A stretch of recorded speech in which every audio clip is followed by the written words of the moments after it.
आदाब, JKC news के उर्दू खबरनामे में आपका खैर मकदम में हूं आपके साथ आलम खान हकला। खबरों पर आगे बढ़ने से कबल आइए नजर डालते हैं इस वक्त की अहम सुर्खियों पर। जम्मू कश्मीर में आइंदा दिनों में बिजली सप्लाई हो सकती है मुतासिर, कहा लेफ्टिनेंट गवर्नर ने। कहा बिजली सप्लाई की बेहतरी के लिए की जा रही है कोशिशें।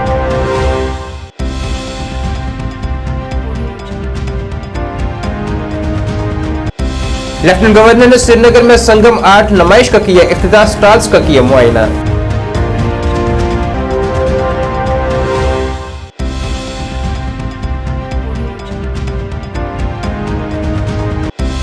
जम्मू कश्मीर में पेश आए 2 मुख्तलिफ सड़क हादसात में 7 अफराद जाँ बहक।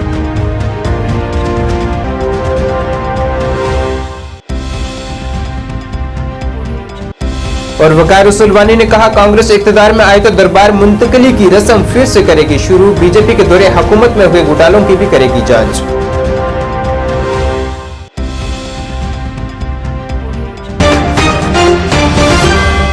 अब खबरें तफसील से।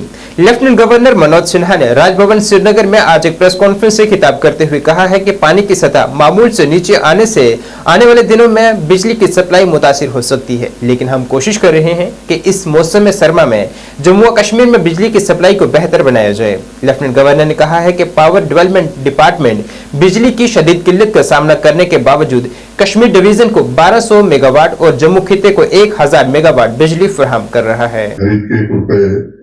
25 पैसे पर यूनिट बिजली देने की भी स्थिति है। एक तो पहले से ही भारी सब्सिडी हम लोग दे रहे हैं, उसमें भी बिलिंग जो होती है उसमें कितना पैसा आता है आप सब जानते हैं। आरडीएसएस के अंतर्गत बड़े पैमाने पहले चरण में ये कोशिश है कि श्रीनगर जम्मू, उसके बाद जम्मू कश्मीर के बड़े शहरों में स्मार्ट मीटर लगाया जाए।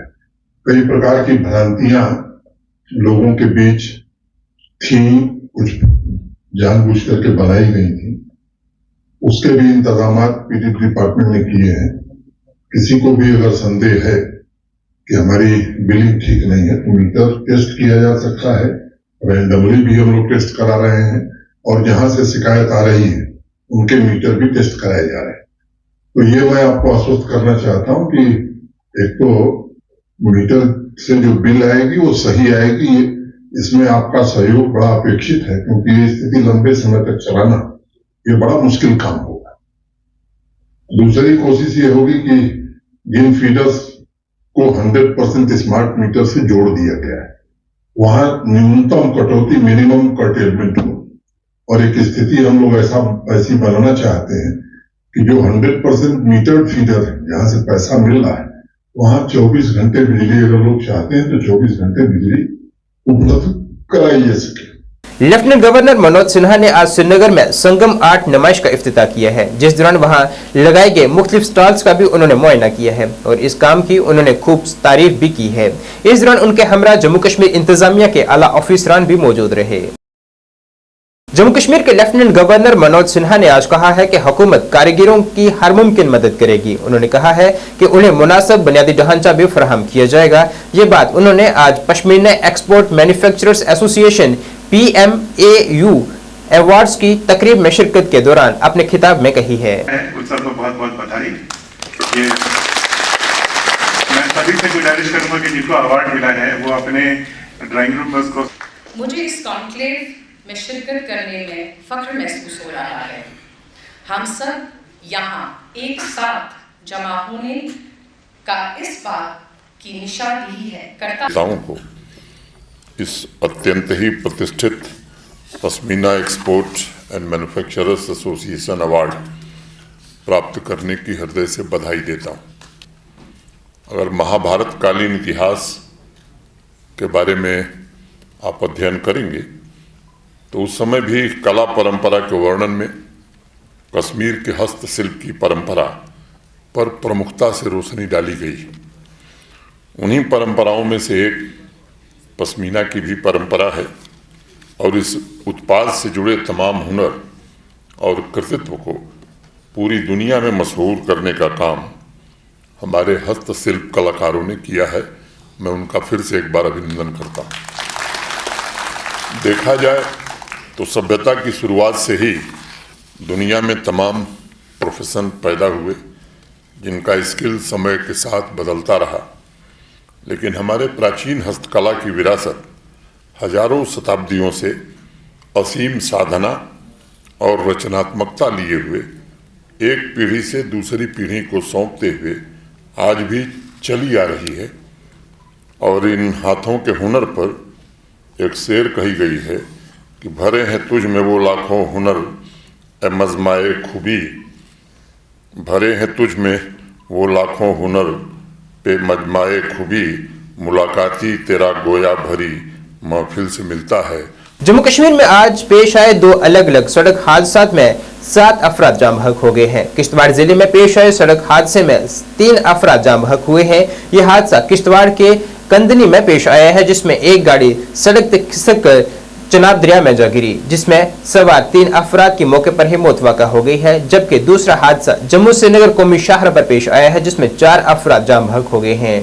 ये हादसा जजर कोटली के मकाम पर उस वक्त पेश आया जब कश्मीर से जम्मू की जानिब आ रहा सेब से भरा एक ट्रक सड़क से 40 फुट गहरी खाई में जा गिरा, जिसमें सवार 4 अफराद की मौके पर ही मौत वाक़ा हो गई है। अनफॉर्चुनेट इंसिडेंट दोपहर के टाइम पे हुआ है कांडनी इलाके में, जिसमें कि एक गाड़ी NH 244 में क्रैश बैरियर को क्रॉस करते हुए नीचे सीधे खाई में गिरी है। चिनाब के बगल में एक गाड़ी गिरी और 3 लोगों को हेड इंजरीज थी और तीनों की ही मौके पे अनफॉर्चुनेट डेथ हुई है। यहाँ पे जैसा बताया गया है कि एक शादी का इवेंट था कल रात को, उसके बाद ये लोग वापस अपने अपने जगह जा रहे थे। सरूर से थे, कुछ लोग डोडा से भी थे और काफ़ी अनफॉर्चुनेट है। हमारी टीम आज रेवेन्यू और पुलिस की टीम यहाँ मौके पे मौजूद है। हम लोग इनको रेवेन्यू डिपार्टमेंट की तरफ से और रेड क्रॉस की तरफ से इमीडिएट सहायता मुहैया करा रहे हैं और आगे भी फैमिली को जो भी मदद हो सके हम लोग करेंगे। कॉज ऑफ एक्सीडेंट कोई पता चल पाया? इसमें कॉज ऑफ एक्सीडेंट अभी नहीं पता चल पाया, लेकिन अननेचुरल डेथ के केस में पुलिस ने FIR रजिस्टर करी हुई है और उसके साथ साथ पोस्टमार्टम भी हो चुका है। जैसा कि देखा जा रहा है वो जो एरिया है वहाँ पे क्रैश बैरियर था, लेकिन उसको भी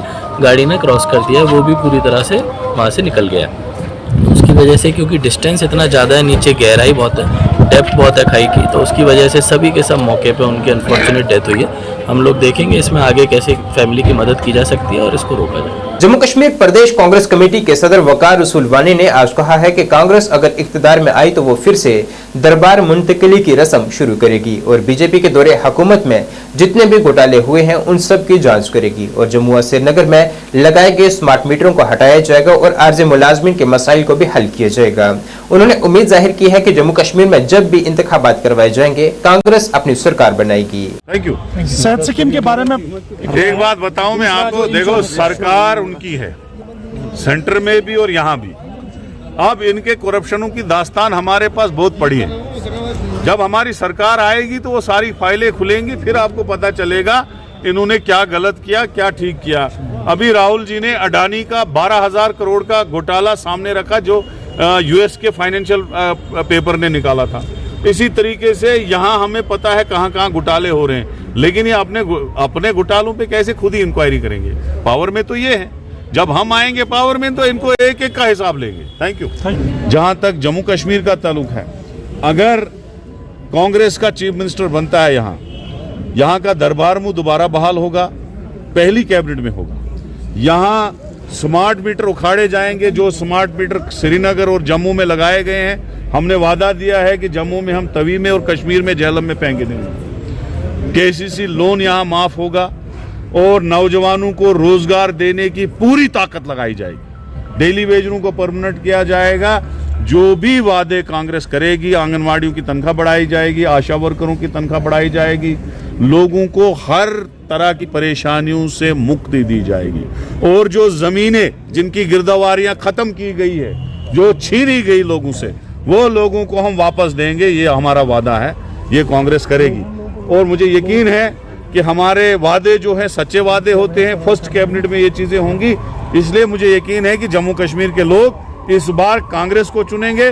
2/3 मेजॉरिटी से हमारी सरकार आएगी जब भी इलेक्शन होंगे। आज के ट्रेडर्स एंड इंडस्ट्रीज एसोसिएशन ने आज श्रीनगर में एक प्रेस कॉन्फ्रेंस से खिताब किया है। इस एसोसिएशन के सदर निसार वानी ने कहा है कि हम बुधशाह चौक से दुकानों को सील न करने पर वक्फ चेयरपर्सन दरख्शा अंद्राबी के बेहद मशकूर हैं।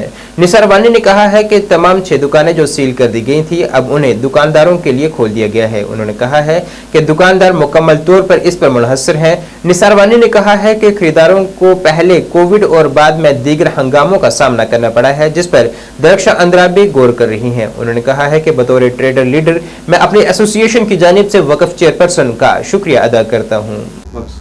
मैं निसार अहमद वानी ऑल जे के ट्रेडर्स एसोसिएशन और इंडस्ट्रीज से बोल रहा हूँ। तो ऐसा है कि सबसे पहले मैं दरख्शा अंद्राबी जी का शुक्रिया कर रहा हूँ जो वक्फ बोर्ड के चेयरपर्सन हैं।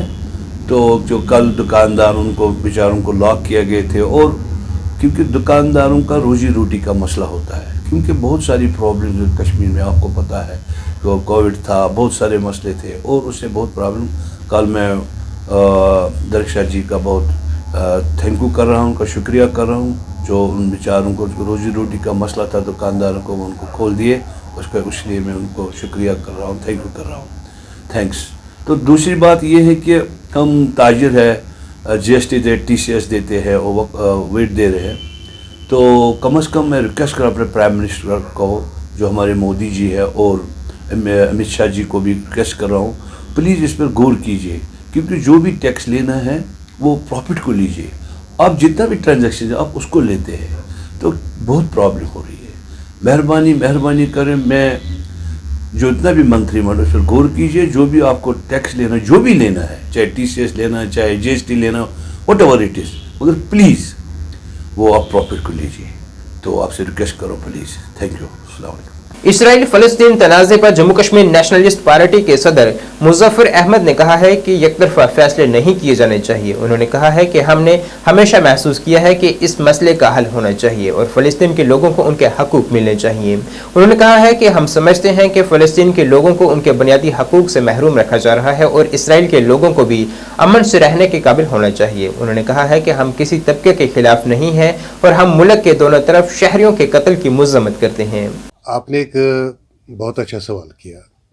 जहाँ तक हमारी पार्टी का ताल्लुक है, पार्टी बनी ही 3 मुद्दों पर। पहला मुद्दा जो हमारा है, to fight against violence, second to fight against corruption, तीसरा जो हमारा मुद्दा है to fight against drug addiction. तो जहाँ कहीं वायलेंस है, मैं और मेरी पार्टी पूरी ताकत के साथ उसकी मजम्मत करती है। जहाँ तक इसराइल और फ़लस्तीन का मामला है, दोनों तरफ से लोग मर रहे हैं, मासूम जाने जा रही है, किसी को कुछ भी फ़ायदा नहीं होगा।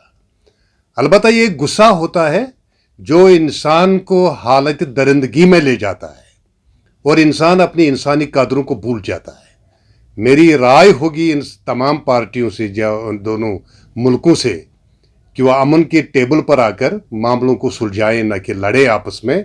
मासूम लोगों बम बनाकर, टैंकें बनाकर हम किसी का भला नहीं कर रहे हैं, बल्कि हम इंसानी जानों को खतरे में डाल रहे हैं। तो मेरी पार्टी का मौक़िफ़ ये है कि जहाँ तक फ़लस्तीन का मामला है, फ़लस्तीन पे इसराइल का कब्ज़ा है और नाजायज़ कब्जे के खिलाफ अगर फ़लस्तीनी लोग लड़ रहे हैं तो क्या गुनाह कर रहे हैं। तो लेकिन लड़ने में अगर वो गांधी जी की तरह सादा प्रोटेस्ट करते, सीधे तरीके से प्रोटेस्ट करेंगे, न कि किसी का खून बहाएंगे, तो उस प्रोटेस्ट में ज़्यादा ही मज़ा होता। तो लेकिन जहाँ तक आज की बर्बरियत का ताल्लुक़ है, तो हम दोनों तरफ की बर्बरियत को कंडेम करते हैं। तो और पूरी दुनिया से अपील करते हैं कि भाई आप सब लोग इंसानी जानों को बचाएं। All party Sikh coordination committee के सदर जगमोहन सिंह रैना ने आज कहा है कि तमाम अमन रखने वाले ममालिक फ़लस्तीन और इसराइल जंग पर खामोश हैं। उन्होंने कहा है कि तमाम बड़े ममालिक को खून बहाने वालों के खिलाफ खड़ा होना चाहिए और अमन की बात करनी चाहिए और जंग रोकने की कोशिश की जानी चाहिए। उन्होंने आलमी ताकतों जैसे अमेरिका, बरतानिया और फ्रांस वगैरह से अपील की है कि वो जंग के खिलाफ बात करें और जंग रोकने की कोशिश करें। देखिए, ये बड़ा अनफॉर्चुनेट है कि वर्ल्ड में इस तरह की जो वॉर है वो शुरू हो गई है, जिसमें पूरा वर्ल्ड 2 हिस्सों में बढ़ चुका है। और जो हमास ने गलती की कि भाई उन्होंने इजराइल पर एक जो अटैक किया, और फिर इजराइल का उस तरह से रिटेलिएशन करना, ये बहुत गलत है। आफ्टर ऑल बाकी जो ग्रुप्स हैं हमारे वर्ल्ड के, यूएनओ है, नॉन अलाइन ग्रुप्स हैं, ये वर्ल्ड सारी खामोश क्यों है? एक इंसानियत का कत्ल हो रहा है, बच्चों का बुरा हाल है इस सारे बेल्ट में, पैलेस्टीनियन में, और फिर अटैक गाजा के हॉस्पिटल पर करना, क्या ये सब ठीक है? कि साहब आप निहत्थे लोगों पर बम्बार्डमेंट कर रहे हैं, कौन सी दुश्मनी है आम आदमियों से? आप लड़िए, फौजी तौर पर लड़िए, बट आप उन सारे लाज को बिल्कुल ताक पर रख के लड़ रहे हैं कि साहब आप हॉस्पिटल पे बम्बार्डमेंट कर रहे हैं, आम शहरों पर बम्बार्डमेंट कर रहे हैं। This is not good in the larger interest of humanity. इस सब चीज को रोकना होगा। और वर्ल्ड खामोश क्यों है इस सारे मामले पे? आफ्टर ऑल हजारों लोगों की डेथ हो चुकी है, अभी पूरा भी नहीं मालूम कि कितने लोग किस एरिया में कितने मारे जा रहे हैं। और सारी ऑर्गेनाइजेशन जो है हमारी वर्ल्ड की, जो पीस की बड़ी नुमाइंदगी करते हैं, और वो खामोश है। अमेरिका, बड़ी बड़ी कंट्रीज अपने हथियार को बेचने को लग गई हैं इन सब की लड़ाई को, और मतलब कहते हैं कि they are adding fuel to the fire. वैसी हालत जो बना दी है, उधर से हिजबुल्लाह का सुन रहे हैं कि हिजबुल्लाह भी कूद पड़ा है, उसका अटैक है। लेबनान, कौन सी कंट्री जो है इस सारे बेल्ट में जो खामोश है? सब लोग अपने अपने जो वेपन्स हैं वो लेके इस मैदान में लड़ रहे हैं, लेकिन आम लोगों पे ये सारा कुछ हो रहा है। इसको इमीडिएटली बंद होना चाहिए। और ये सारी जो वर्ल्ड की ऑर्गेनाइजेशंस हैं, लाइक यूएनओ है, चाहे बड़ी ताकतें हैं, चाहे वो फ्रांस है, चाहे वो अमेरिका है, इन सबको इसमें पहल करनी चाहिए कि सारी लड़ाई को रोका जाए ताकि इंसानियत का कत्ल ना हो। जो पीर गियास उद्दीन साबिक नायब वज़ीर आला और हकीम हबीबुल्लाह साबिक वजीर की फैमिली ने आज श्रीनगर में एक प्रेस कॉन्फ्रेंस की है। साबिक नायब वज़ीर आला पीर गियास उद्दीन पीर उर्फा की पोतियों ने अपनी बहन और इसके वालिद के साथ आज इल्ज़ाम लगाया है कि इनके चाचा पीर मंसूर की तरफ से हमें कई बार हरासा किया जा रहा है। उर्फा ने कहा है कि मेरे चाचा का नुक्ता नज़र अच्छा है और वो अपने ज़ाती फ़ायदे के लिए पुलिस और इंतज़ामिया को इस्तेमाल कर रहे हैं। उर्फा ने कहा है कि उन्होंने बाहर के कुछ अफराद को लाकर हमें मार पीटा है और हमारा एक ताला भी तोड़ा है। उन्होंने एलजी से इस मामले को देखने की अपील की है। करना चाहूँगी कि हम मजबूर हो गए इस सिचुएशन पे आने पे, otherwise it doesn't look nice कि आप फैमिली के पर्सनल इश्यूज को आप पूरा पब्लिक में रखें। बट सिंस हमारे पास कोई ऑप्शन नहीं रहा है तो फिर अब क्या कर सकते हैं। तो हमारा जो मेन पर्पस ये है कि ये प्रॉब्लम ये है प्रॉपर्टी डिस्प्यूट है। तो इसमें जो मेरे चाचा है वो मेन प्रॉब्लम क्रिएट कर रहे हैं सिंस 30 ईयर्स, लेकिन अब पिछले 2-3 सालों से वो ज़्यादा ही प्रॉब्लम क्रिएट कर रहे हैं। मैं आपको इसकी प्रॉपर्टी के कुछ क्रेडेंशियल्स, कुछ लीगल चीज़ बताती हूँ। पहला पॉइंट ये है कि मेरी जो दादी है उन्होंने ये 2 ब्रदर्स पीर मोइनुद्दीन और पीर मंसूर, इन दोनों बेटों को प्रॉपर्टी दी, ठीक है। लेकिन मेरी दादी अभी हयात में है, तो जब तक वो माशाल्लाह हयात में है तब तक ये दोनों बेटों को नहीं जा सकता है। तो मेरा जो चाचा है, जो पीर मंसूर है, वो क्लेम कर रहा है कि ये प्रॉपर्टी मुझे चाहिए, मेरी प्रॉपर्टी हड़प रहे हैं, मुझे बेचनी है, इलीगली बेचनी है। He is forcing us to sell the property, but हम नहीं चाह रहे सेल करना बिकॉज दादी अभी अलाइव है और उनके सेंटिमेंट्स को इससे हर्ट पहुंचेगा, बिकॉज ऑब्वियसली ओल्ड जो होता है वो अटैच होता है और अभी उनके नाम पे इंतकाल भी नहीं हुआ है दोनों के नाम पे। तो यही पॉइंट है, वो फोर्सफुली हमें करता है कि सेल करें। और दूसरी चीज ये है कि एक साइड से वो कह रहा है कि मुझे सेल करना है, मेरी प्रॉपर्टी है, दूसरी साइड से उसने लीगल सूट किया है।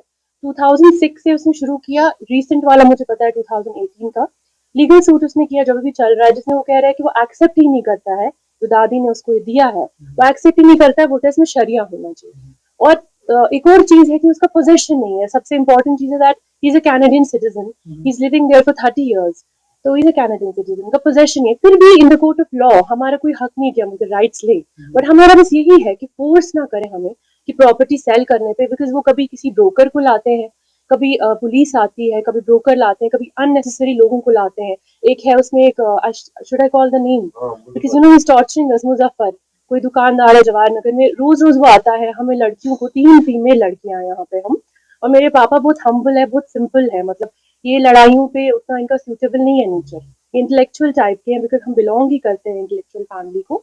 तो ये हमारी प्रॉब्लम है। और इम्पोर्टेंट पॉइंट इसमें ये है कि ये रेवेन्यू में जाते हैं, पुलिस में जाते हैं। अब माशाल्लाह इससे क्या है कि एलजी गवर्नमेंट में ये हर एक की ग्रीवेंस सुनते हैं, तो ये जब वहां जाते हैं उनको मिसलीड करते हैं, ये रेवेन्यू डिपार्टमेंट को और पुलिस डिपार्टमेंट को, दोनों को मिसलीड करते हैं। वहां जाके बोलते हैं कि मेरा राइट्स खाया, मेरा वो खाया, मेरा ये खाया, जिसकी कोई लीगल सेनिटी नहीं है। तो लास्ट में मेरा इतना ही गुजारिश है रेवेन्यू डिपार्टमेंट से और पुलिस से कि आप पहले इसकी लीगल सेनिटी चेक करें, उसके बाद इसको आप एंटरटेन करें वहाँ पे, क्योंकि हमें वहाँ पे प्रॉब्लम हो रही है, पुलिस रोज आ रही है। उसके बाद I know that they are doing their duty, I understand that, but इसका कोई लीगल सेनिटी होनी चाहिए। वो कह रहे हैं कि मैंने डीसी से ऑर्डर लाया, ऑर्डर नहीं लाया है। डीसी साहब ने उनको लिखा है कि इस केस में वेरीफाई करो। वेरिफिकेशन में ऑर्डर में डिफरेंस होता है, तो पुलिस को जाके दिखाते हैं ऑर्डर है, ठीक है, तो पुलिस वालों को लगता है शायद ऑर्डर है, फिर पुलिस आ जाती है यहाँ पर एवरीडे आ रही है, और ये काफी सालों से चल रहा है, खास करके 2 सालों से बहुत ज्यादा चल रहा है। तो इसलिए हमारी गुजारिश है कि प्लीज इनके लीगल क्रेडेंशियल्स को चेक करें रेवेन्यू डिपार्टमेंट और पुलिस डिपार्टमेंट को, बिकॉज हमारी फीमेल्स की यहाँ पर सिक्योरिटी एट स्टेक लगी है, यही हमारी रिक्वेस्ट है। हाँ, और इसका मैं बोला नहीं चाहूंगी, खैर मेरे चाचा है, अच्छा नहीं लगता है बोला, बट सिंस मैं अब मजबूर हो गई हूँ बोलने पे कि ये वायलेंस बहुत कर रहे हैं पिछले 30 सालों से। 30 सालों से, जब मैं काफी छोटी थी तब से ये बहुत वायलेंस करते हैं, मारते हैं मेरी दादी को, मेरे पापा को। बहुत सालों से इनका चलता आ रहा है। इनको राजबाग पुलिस स्टेशन में इनको बेल भी हुई, इनका FIR हुआ था 2018 में वहां पर। तो इनका ये चलता आ रहा है ये प्रोसेस, और मेरी दादी ने स्टेटमेंट भी दिया है, अभी कल भी उन्होंने बोला कि ये सब मेरा है, अभी जब मेरा हयात होगा तभी आप लोग ये करना। तो यही हमारी गुजारिश है जो मैंने बोला है, यही कि आप इसके क्रेडेंशियल्स को चेक करें। ये वहां जाके बोलते हैं मेरे साथ जुल्म हुआ, ये हुआ, इसकी पूरी क्रेडेंशियल्स को चेक करें। ये रेवेन्यू डिपार्टमेंट को रिस्पॉन्सिबिलिटी दे कि ये इसका फैसला करे, क्योंकि ये उन्हीं का काम है, प्रॉपर्टी रेवेन्यू का है, पुलिस के जुरिस्डिक्शन में ही नहीं है। तो वही चीज है, मेरी गुजारिश है, जब तक दादी हयात है तब तक ये हम जनरल जैसे फैमिली एक रहती है, जब यहाँ आता है हम अच्छे से रहते हैं, सब साथ रहते हैं, तो वैसे रहें। जब दादी का हयात होगा फिर इंशाल्लाह वो उनको खुदा जिंदगी दे, जब दादी का हयात होगा फिर देखा जाएगा इसमें क्या होगा। अभी हम कैसे बोल सकते हैं, माशाल्लाह दादी तो हयात में है, तो हम कैसे बोल सकते हैं। और एज वुमेन हम सिक्योर फील नहीं करते हैं अपने घर में, तो हमें प्रोटेक्शन चाहिए, क्योंकि ये रोज वायलेंस करता है, तो सिक्योरिटी तो एज वुमेन हमें अपने घर में होनी चाहिए, तो वो भी हम अपील करना चाहते हैं। मुस्कान चैरिटेबल ट्रस्ट की तरफ से NHPC के ताउन से जुमे को रियासी के मिनी सेक्रेटरीट में माजूर बच्चों का हम किसी से कम मौजू का एक दिन का टैलेंट शो मुनक्किद किया गया, जिसमें जिला रियासी के अलावा जम्मू कश्मीर और बाहर की रियासतों से आए माजूर बच्चों ने हिस्सा लिया है।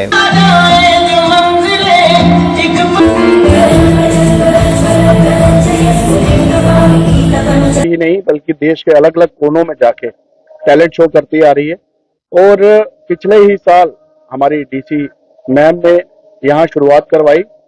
फर्स्ट नवरात्रों में यहाँ पे प्रोग्राम हमारे नवरात्रा फेस्टिवल में होते हैं, पिछले 15 साल से हम वहाँ कर रहे हैं, लेकिन डिस्ट्रिक्ट रियासी में ये दूसरा कंटिन्यू प्रोग्राम करना बहुत बड़ी बात है हमारे बच्चों के लिए। और देश के अलग अलग कोनों से ये सारे बच्चे आए हुए हैं, जो कि पंजाब, हरियाणा, हिमाचल, अपना मुंबई, कलकत्ता, हर जगह से ये बच्चे आए हुए हैं और यहाँ पर अपनी अपनी परफॉर्मेंस दे रहे हैं।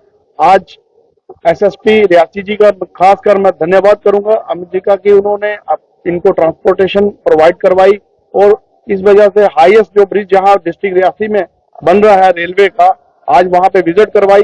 मैं दिल की गहराइयों से उनका धन्यवाद करूंगा कि बच्चे इतने एक्साइटेड थे, इतने खुश हुए, वहां जाकर उनकी सबसे ज्यादा मुस्कान जो है उनके चेहरे पर जो लाई है SSP रियासी ने, और साथ में DC मैम जो है वो कम नहीं है। जिला अनंतनाग के बीजबिहाड़ा जरपुरा में शाहीन बेकरी नामी एक दुकान वजूद में आई है, जिसका इफ्तिताह मजहबी रहनुमा मौलाना मुश्ताक अहमद वीरी ने किया है। आज इफ्तिताह किए गए इस यूनिट में बेकरी से जुड़ी तमाम चीजें दस्तयाब हैं।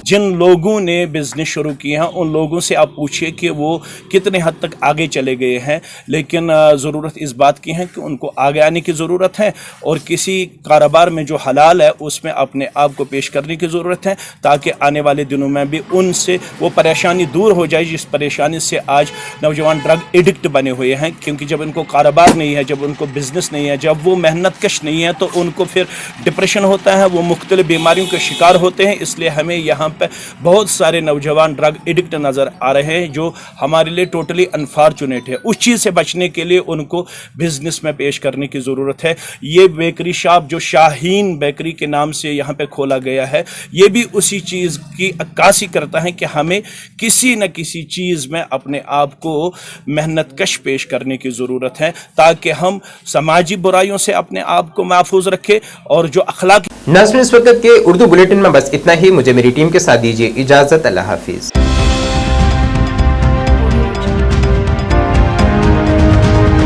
जानकी सैनिटेशन नौशहरा रजौरी, जहां आपको मिलेंगी फ्लोर टाइल्स, वॉल टाइल्स और सेंटर फिटिंग की बेहिसाब वैरायटी। तो अगर आप अपनी पसंद की किसी भी तरह की टाइल्स या सेंटर फिटिंग खरीदना चाहते हैं तो रुक करें सिर्फ जानकी सैनिटेशन का।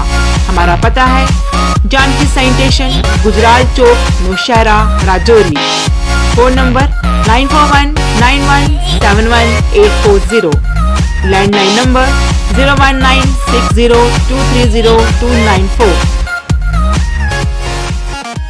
MV International School admission open for classes pre-nursery to 8th.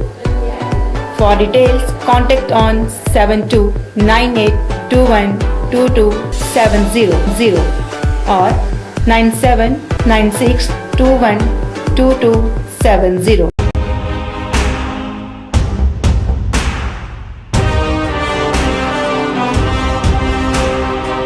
Jammu Kashmir विकास तथा प्रगति के पथ पर लगातार अग्रसर है। मुझे खुशी है कि जम्मू कश्मीर के नौजवान